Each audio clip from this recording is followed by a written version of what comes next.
Round the outside at McLean's corner to deal with one little bit of traffic, but that might allow Wayne Gregory the opportunity to have a nibble on the run up towards. Oh, there's contact further back, and yeah, Wayne Gregory was trying to get through the traffic, and himself and Nick Wallace have come together up at Coppice Corner.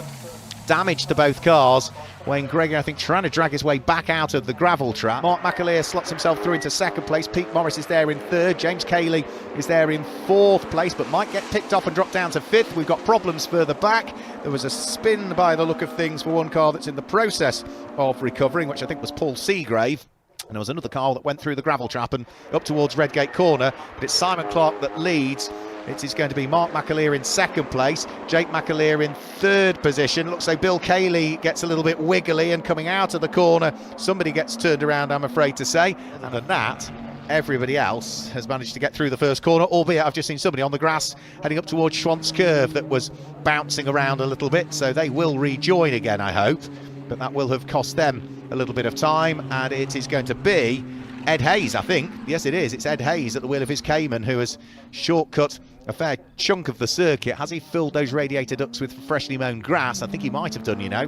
That is not going to do his car a great deal of good. We've also got another car that's had a spin on the exit of McLean's corner, is stranded in the gravel, and that's Jamie Callender. Whatever it is a simple fix for race 2 coming up later on today. Anthony Levy under pressure.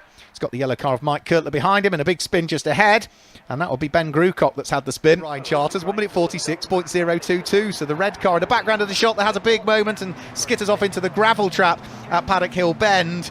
Had been gaining, no longer is he gaining. He found the very limit there, Ryan Charters, and just went the wrong side of the line in the AM category. Jamie Callender tries to fight back as they head along the Derek Minter Straight. He's going to have the inside line for Westfield. They're going to come across yellow flags because David Burke's Cayman has just had a spin and is in the process of recovering. So through go the AM class cars and past David Burke, and then we've also had an off and into the barriers coming out of Sheen Curve, and I'm afraid that car's going to be going no further. That's Pete Evans with damage to the front suspension of his car. Just going to get a quick replay of exactly what happened. Yeah, car ran wide coming out of Sheen Corner, tried to capture the moment, but unfortunately a pendulum effect took place and Pete Evans into the barriers. And for the second place in the AM class, they're all together. Jamie Callender is off and into the gravel trap, I'm afraid. Is he going to keep the car out the barriers? Yes, he can. He keeps his foot in, rejoins the circuit, and then almost enters the pit lane.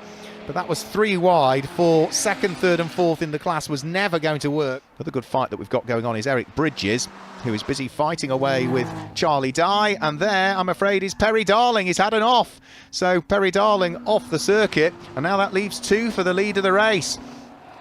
Barrington Darcy. And that's an off. And that's Barrington Darcy that's off. As soon as I say it, he's had a spin. That's up at Druids, where the car's got away from him and he's just backed it very slightly in towards the Recticel barriers. No damage at all to the car. And Darren King almost overlapping as they head round through Island Bend for second and third places. Darren King's got the inside line when they get towards Shell Oils, but Ryan Charters brakes as late as he can, brakes too late through the gravel trap. Can he keep it out the barriers? Yes, he can. But he spins through 306 or 180 degrees, and then he is going to gather up the moment and get going.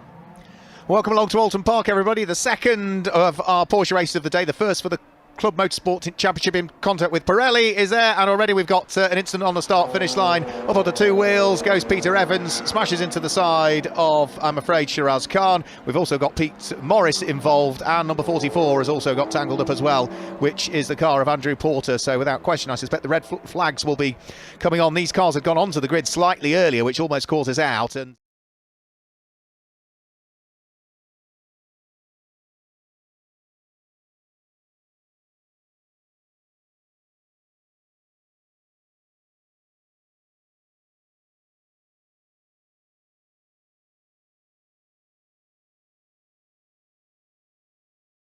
did it pay off on Faye Noble Evans? Holds on to the outside of the run-through peel, on the brakes in towards the carousel, very later in towards the corkscrew. Mike Thompson later on the brakes, contact between the pair of them. Faye Noble Evans is spun through 180 degrees. Mike Thompson is involved. He's up into 6th and 14 seconds off the lead. Yeah, if you took away the 10 seconds, that would have him running 3rd. And a big old moment as well. That's for the number 51 machine. So Stuart Warner spinning through 360 degrees, finding a gear and making it look rather stylish, in fact. I was looking further up the timing screen for him. Still those battle going on in the midfield. Ben Grucock and Sarah Thompson. Ben Grucock spins round, go already backwards in front of all the car, possibly contact there. Rolls it car nicely out the way, but that's Ben Grucock. Darren King under a bit of pressure from Barrington Darcy. In turn, he's trying to defend from Sarah Thompson and continues to do so as Faye Noble Evans closes in. Contact between the number 60 machine, that being Anthony Levy. Looking to close in on Julian Morris, who is not racing, but he does have the cars he is racing right with him, with Angus Archer and Jason Brown closing in. And they are 12th, 13th and 14th overall, but they are the AM class top three. Oh, car off there, that's the number 10. Goodness me, is that Morris? Indeed it is. Tap of the barrier to the front left. He's continuing on though, fair play if that car is still okay. Gained 9 positions on the first lap of the race, gains a couple more for good measure, as that's a big, that's going way too deep, there's going to be contact! Oh no, and Darcy has gone for a spin, Hurd sends it in way too hard, going into the final corner, and Graham Hurd to 9th position. Big slide coming in from Barrington Darcy as they head their way up now. Bit of stones being kicked up, and that is because there's a big moment. Mike Kurtler has been off. Big slide as they work their way out of the whole old hairpin from Perry Darling, who will now defend coming down into the Melbourne hairpin. There is the contact as the 17 gets to the inside. Darren King makes contact with Faye Noble Evans. He probably didn't know, it was right in the blind spot of that Boxster, and just couldn't quite spot that Darren King had got alongside on the exit of the Melbourne hairpin, and is now way too deep. Goes Darren King at the final corner. There is Ryan Charters in that red and black car, dropping right the way back. Wayne Gregory didn't have a great start. There is a slide and there is a spin. Oh, that is such a shame for the number 90 of Sarah Thompson. Going to stick it in reverse. Got to be careful though with where you rejoin in the race circuit. Sticks a full turn of lock-in, as there comes the move for the race lead. That's the number 11 getting past the 17, the 11 of Ryan Charters.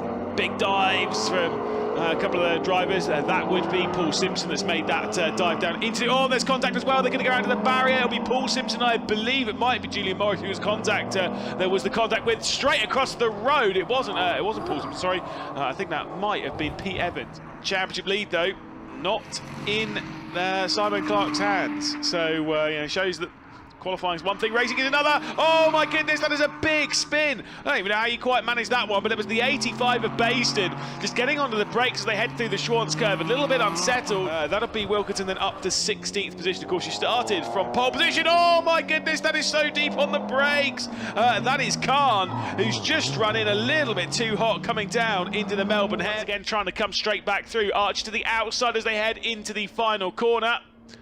Big on the brakes, no spin. Well, there is a spin. My goodness, that is Simpson, who's gone for a spin down the Craners. Will that car be able to get back going again? Who's going to get the better launch as they go off the start-finish line? Long hold on the lights, and it looks so it's a good start from Ben Grucock on the outside of the front row of the grid. Scott Evans was not that well away, and there's contact further back, I'm afraid, as cars get caught out, and there's a concertina effect. I think there might be one or two that might be walking wounded. Charlie Dye's lost a couple of places, and a big blow-up down at the end of the Bentley straight. A huge cloud of smoke, and that is a big expiry of the engine, I'm afraid, sitting there in 4th position as they head onto the brakes and round through Oggies. From there it's up towards Williams, and a spin, and that is going to be Charlie Dye that's had the spin, and it looks as though he's broken the radiator on that car. Might have been a bit of contact that caused that. You can see coolant pouring out of the front of his car with that car there.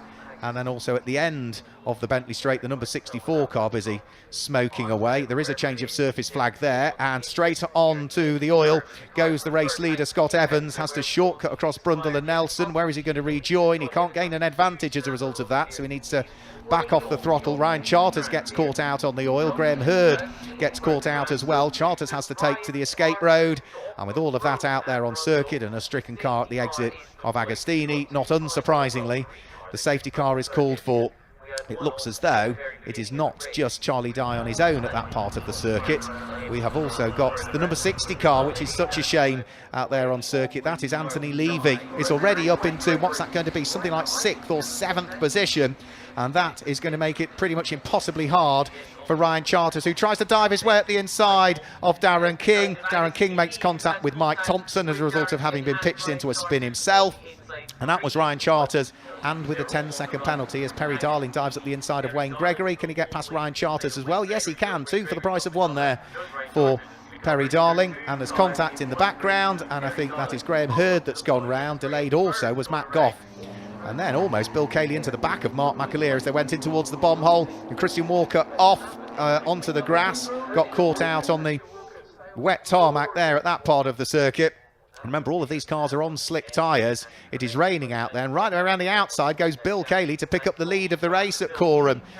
It's also a spin, and that is a spin for Andrew Porter. He's 12th and 2nd in the AM category. 3rd in the AM category is 56, will be Jason Brown. And 4th in the AM category is the leader of the AM Championship at this stage, which is going to be Angus Archer. Now, Angus Archer leads the AM category by 19 championship points. And at the moment, if he finishes 4th in the AM, as we've had a spin also, under safety car for Ed Hayes by the look of things.